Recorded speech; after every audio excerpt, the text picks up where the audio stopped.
बिस्मिल्लाहिर्रहमानिर्रहीम। Play group class खुश आमदीद लेसन में। ये टीचर्स, आज के लेसन का मटेरियल नीचे डिस्क्रिप्शन बॉक्स में मौजूद है।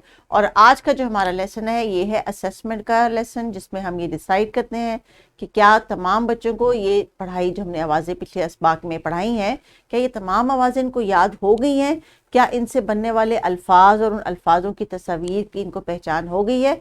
आज है हमारा असेसमेंट का दिन, इसलिए हम इनको चेक करेंगे कि बच्चों को उनकी तैयारी कैसी हो है इन आवाज़ों को लेके।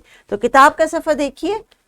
दाल के ख़ानदान की मश्क की आज एक्टिविटी है। हासिलात तालुम हमारे कह रहे हैं कि बच्चों को हरूफ तहज्जी और उनकी इब्तदाई आवाज़ों की पहचान हो और उसके साथ साथ दुरुस्त तलफ़्फ़ुज़ से उनको अदा करें।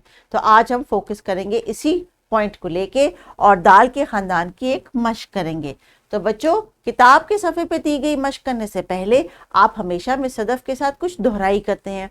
तो चले तस्वीर देखते जाएं, दोहराई करते जाएं और जब किताब का सफ़ा मिलेगा तो जल्दी से कर लीजिएगा।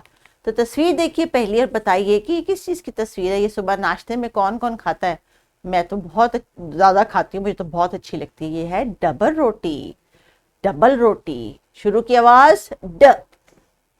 ये क्या है? ये है दस्ताने।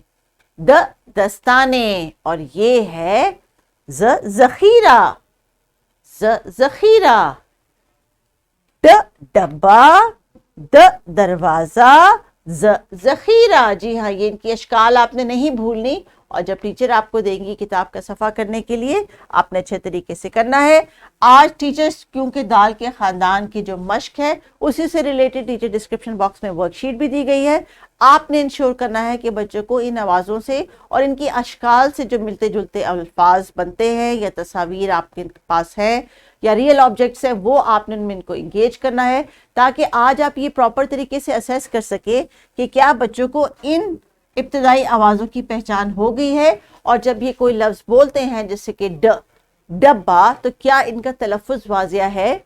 सिर्फ आपने इस बात का ख्याल रखना है कि ये छोटे बच्चे हैं, हो सकता है कुछ बच्चों के भी जो आपके मसल्स हैं चेहरे के या ज़ुबान के या हलक़े के वो प्रॉपर डेवलप ना हो और कहीं ना कहीं उनको सांस की या कोई अदायगी में कोई इशू हो, तो आपने उनको रीइंफोर्स नहीं करना कि उसको सही तरह से अदा करे, लेकिन आपने बार बार दोहराई करनी है कि ड, ताकि जो सुनने में उनकी पहचान है वो कंफ्यूजन का शिकार ना हो। तो बच्चों, भी आपने करना है, किताब के सफ़े में एक मैचिंग की एक्टिविटी है और कुछ कलरिंग भी आपने करनी है और अच्छा काम करके टीचर को दिखाना है और ये बताना है टीचर को कि आपको ये तमाम हरूफ तहज्जी की आवाज़ें अच्छी तरीके से पहचान हो चुकी है। तो टीचर्स लेसन को कंटिन्यू करें और वर्कशीट बच्चों को ज़रूर दें घर पे करने के लिए। टेक केयर, अल्लाह हाफिज़।